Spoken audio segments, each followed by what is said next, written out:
The Tao gives us the permission to be many versions of ourselves across a lifetime.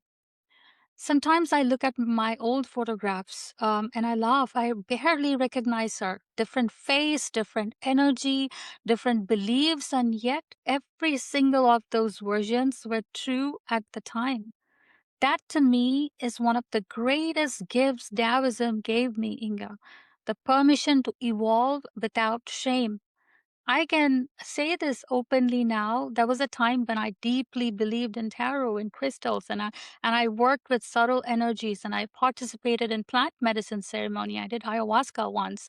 None of that feels wrong to me. It was honest. It was sincere. It met me exactly where my consciousness was at that time.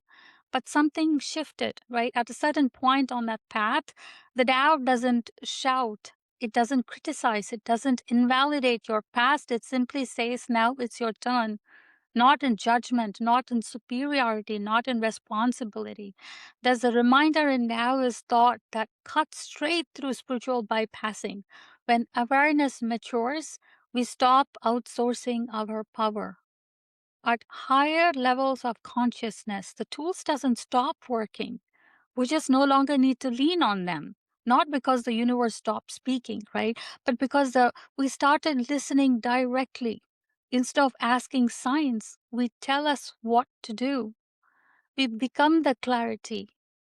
Instead of relying on predictions, we align our actions.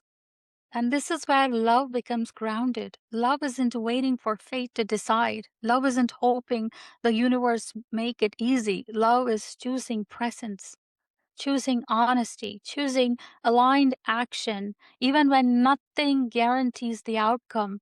That's Wu Wei, not passivity, not surrender as avoidance, but right effort, action that arises from alignment, not fear. When love becomes embodied, it stops being dramatic. It becomes steady, relational, quietly powerful. And when I look at my life right now, growth doesn't feel like achievement, it feels like upgrade, not just spiritually, but everywhere. Relationships, boundaries, voice, responsibility. The Tao didn't tell me who to become. It helped me stop clinging to who I no longer was.